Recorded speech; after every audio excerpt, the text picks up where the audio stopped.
In the past 2 months, we've moved weapons and equipment to Ukraine at record speed. Drones, grenade launchers, machine guns.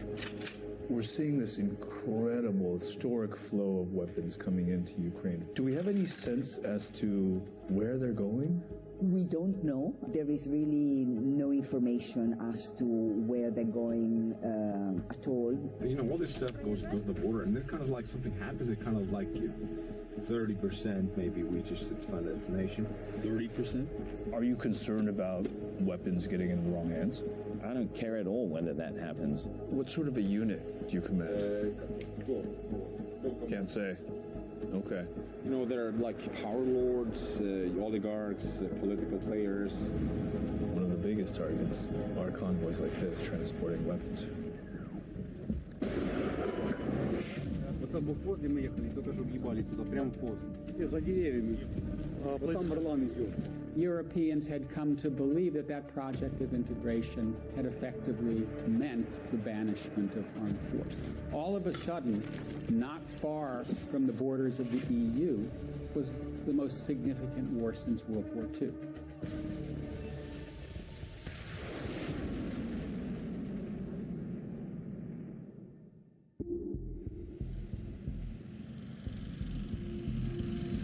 So this is a NATO exercise happening in Lithuania, which is effectively the eastern flank of the entire alliance, effectively the front line.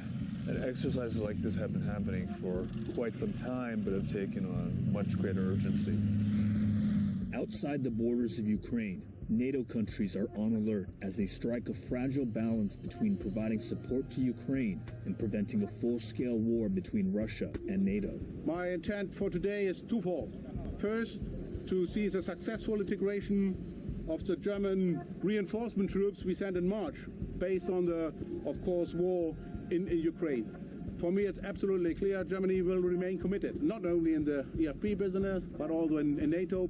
This admittedly feels like a little bit of a dog and pony show, almost like an open house or a showcase of all the weapons that are being purchased and sent into Ukraine. I think that we're arguably at the most dangerous point since the Cuban Missile Crisis. NATO is not directly at war with Russia, but a nuclear-armed Russia is at war with a NATO-armed Ukraine. And it's conceivable that that war could widen. We don't know. But this is a hot war, not a cold war. And that's why it makes it so dangerous. Ukraine and Russia have been at war since 2014, when Russia occupied Crimea, and Russia-backed separatists occupied the Donbas region of Ukraine. But the full-blown invasion in 2022 and the images of Russian tanks en route to the nation's capital of Kyiv shook the West to its core and galvanized the U.S. and Europe to ship an unprecedented level of military aid to Ukraine.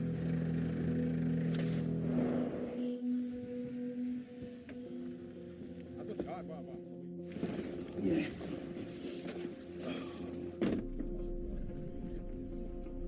So how long have you been moving supplies into country? Since summer 2014. This whole thing, if you do it like according to the book, it takes 4 or 5 days. And I mean, we don't have that time. And yeah, we go now. Welcome to Ukraine. Yeah. Jonas Ullman and his team work for the non-governmental organization Blue Yellow. While weapons are pouring in, frontline fighters also need supplies like body armor, helmets, and other tactical gear. NGOs like Blue Yellow help fill that gap. We're just a few feet from the border. As soon as we came into the country, the convoy is starting a series of drop-offs. This moment, there's a huge lack of body armor. We're handing out like maybe 20, 30, 50. They will just distribute it in their networks. Different units. Yeah. Frontline soldiers don't have body armor? Yeah. Sure. For a country trying to defend itself against a much better funded and equipped aggressor, crews like Jonas's have become vital to navigating the tangle of supply lines to reach the patchwork of what are sometimes improvised military units. You as an NGO, you have to toe the line very carefully. You can only move non-lethal aid. Yes. We are cooperating with units who rely to some extent on official support, and they get weapons, etc. But they also rely on us for other things: cars, drones, optics, etc., etc. The Russians in some ways see this as a war with the West. Ukraine is a proxy for the West, but at the same time, the Russians have been as careful as NATO in not widening the war. They have not chosen to strike against arms depots in Poland, through which arms are flowing into Ukraine. And that is not surprising in the nuclear era, because everybody knows that if you have a military conflict between two sides, both of which have nuclear weapons, you never know where the war is going to go. Jonas, can you help us with 10 night vision devices for a frontline combat unit defending Kharkiv? Go there and see what we can do. One of the many challenges to getting logistics to the front line are the many roadblocks, damaged bridges, collapsed bridges, and having to go off-road and sort of improvise your way through the country.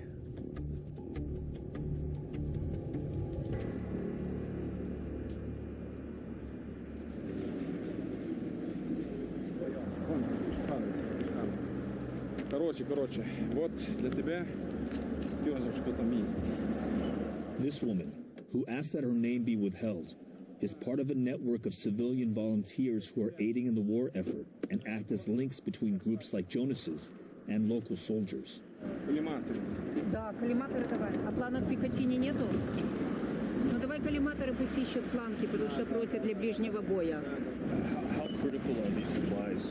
Від цього, від цієї допомоги залежить життя наших бійців, тому що вони, коли працюють тепловізором, вони вночі бачать цілі, вони бачать супротивника. Коли працюють квадрокоптери, вони бачать місце розташування противника, вони бачать, скільки зброї, яка зброя готується до наступу. Тому це, від цього залежить життя. In addition to go-betweens, Jonas also delivers directly to armed units requesting supplemental aid. We've just been escorted to a compound, a private compound, and Jonas and his team were delivering some aid to this unit. We can't show any faces because of the highly secretive nature of what these guys do. Oh, wow. What sort of a unit do you command? Can't say. Okay. Can you walk me through some of what you have here?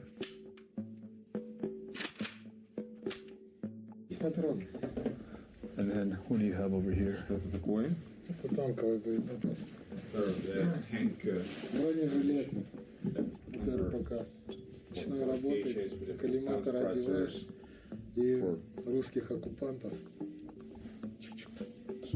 Можно? Вот это лучше не трогайте, я говорю, понятно, заряд.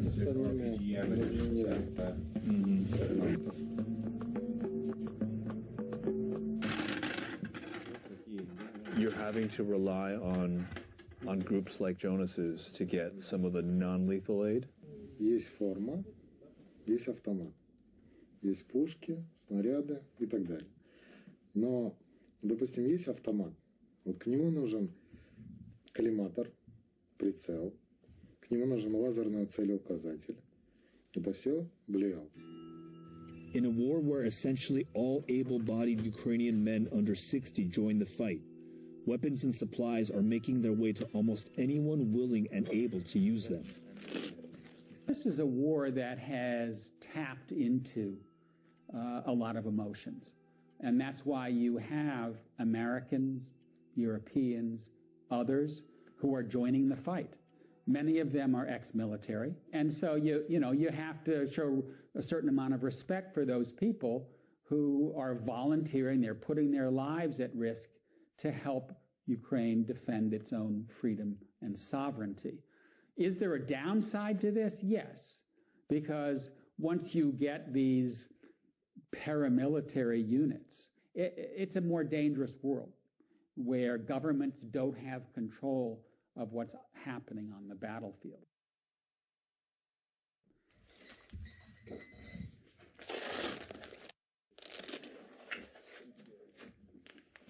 часи? 6:28.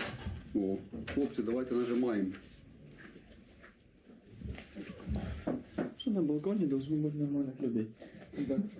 So right now we get weapons, get our armor, and we'll see what we need for this day.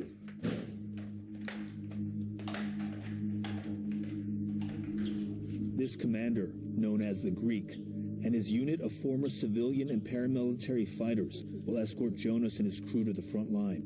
His unit has the firepower to defend the convoy should they encounter ground forces. Я знаю. Все працює, все відробляє. Нищить москалів. Before the convoy gets underway, they rendezvous with another crew to combine supplies headed to the front line. As we follow supply lines, both non-lethal aid and lethal aid, they kind of converge here very, very close to the front. This unit gets most of its non-lethal aid from Jonas and his team, and what we're seeing is all this non-lethal aid sitting right atop some of the most effective weapons of this war. Це наше озброєння, яке прийшло з заходу. Це те, що передали джевеліни.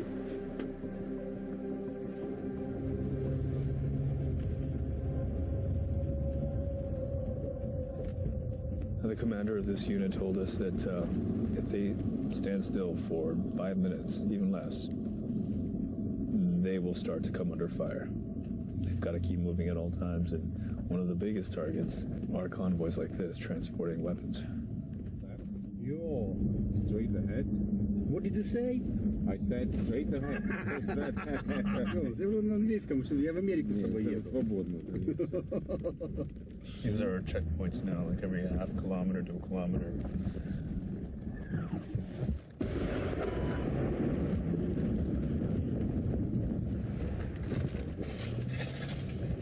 Wow, that was close. Как-то увидели нас. Понял, друже? Вот там блокпост, где мы ехали, только что въебались туда, прямо в пост. Actually see the artillery. Блядь. Чёла, надо розсипатися по посадке. Я понял. Найдіть десь ничку, сховайтесь. Вот там Орлан идет. Out to the trees.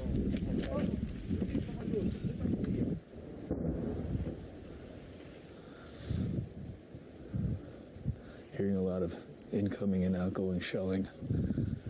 Drones overhead. This isn't much cover, but it's kind of all we got here. Тільки що ми їхали, в небі був Орлан. Вони побачили точку, де ми знаходимося, побачили перехрестя, де зупиняються. І туди відпрацювали артилерію. Слава Богу, що не попали. Ми проїхали далі. Остальна наша група поїхала вперед, і там їх теж обстріляли. Вони вернулись назад, їх опять обстріляли, вони пробили колесо. Зараз він висить, ми його зараз не бачимо. Шум, його не чути. Нам треба такі прибори, які показують, де летить БПЛА. Unable to move any further and out of sight of Russian drones, both the Greek and Jonas pull back without delivering their supplies. We had been traveling in a convoy of 4 earlier when we encountered the shelling. We have to assume that the Russian drones had eyes on all 4. So we're not traveling in 4s anymore until we are well out of range. The derailing of this supply run is one of the many ways desperately needed aid doesn't always make it to the soldiers who need it. The U.S. has sent tens of thousands of anti-aircraft and anti-armor systems, artillery rounds, hundreds of artillery systems, switchblade armored drones, and tens of millions of rounds of small arms ammunition. But in a conflict where front lines are scattered and conditions change without warning, not all of those supplies reach their destination. Some also reported weapons are being hoarded, or worse, fear that they are disappearing into the black market, an industry that has thrived under corruption in post-Soviet Ukraine. Anybody want to refill here? More? More, yeah, some more. That's for me? Okay, cool. Родился обоим травмы, обкосился.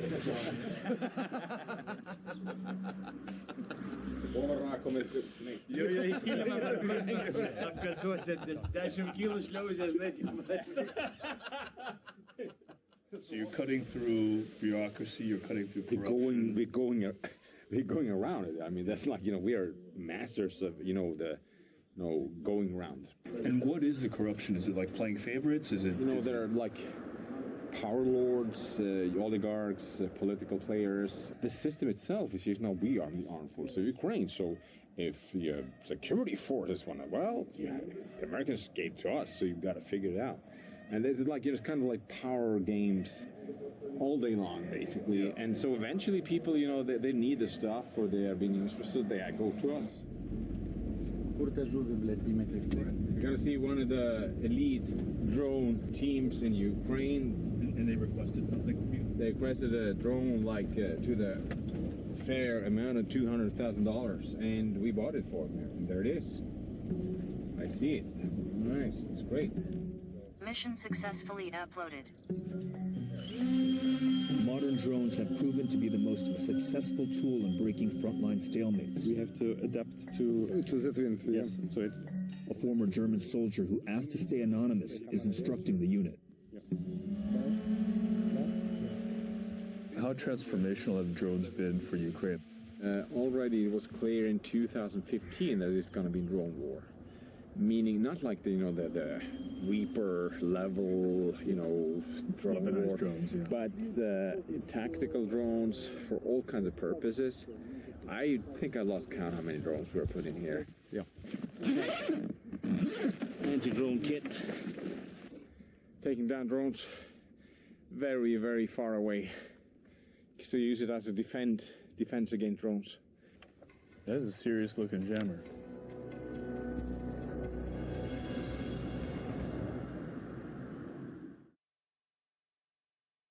If you provide supplies or logistics pipeline, you've got to be able, there's got to be some organization to it, right? The surprise isn't that, all this stuff isn't getting there. The surprise is that people actually expected it to.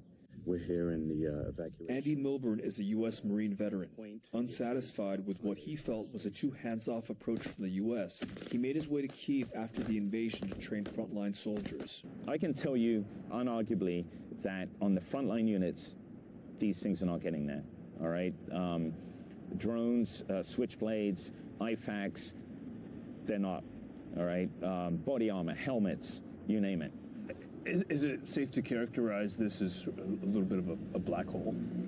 I suppose if you don't have visibility of where this stuff is going, and if you're asking that question, then it would appear that it's a black hole, yeah. Are you concerned about weapons getting into the wrong hands? I don't care at all whether that happens. Of course it's going to happen. It happens in any... I mean, if you don't have guys here supervising the pipeline, but that's not my biggest concern. My biggest concern right now is that the guys who need to kill Russians with those weapons get those weapons. We're seeing this incredible, historic flow of weapons coming into Ukraine from the West, from the U.S. and NATO countries. Do we have any sense as to where they're going? We don't know.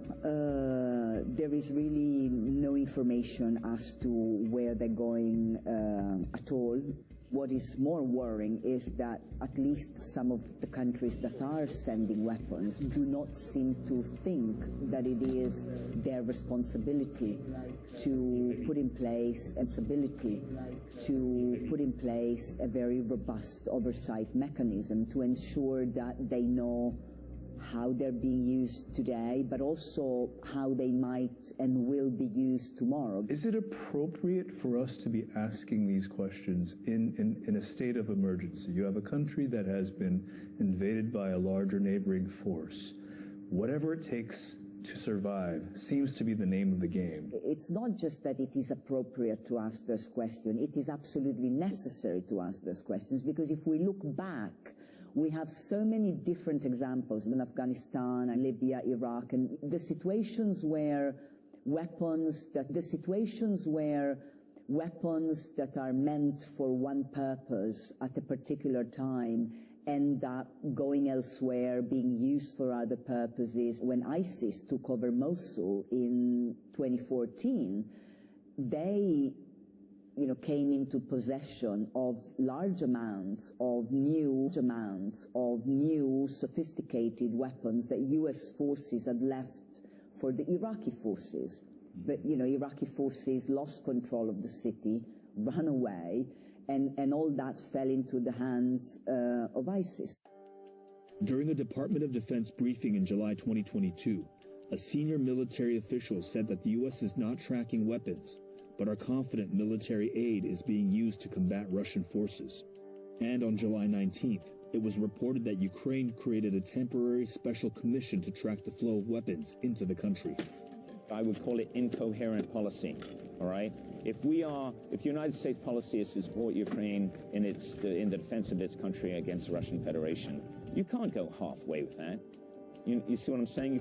You can't create artificial lines, and I would challenge anyone to say otherwise. We're either in or we're not.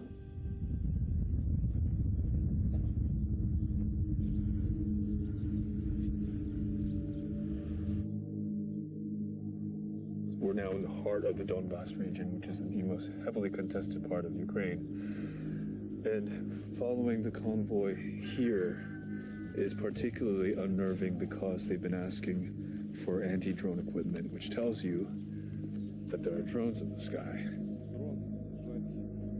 Clearly within artillery range as well. So we probably shouldn't stay here for any longer than we need to.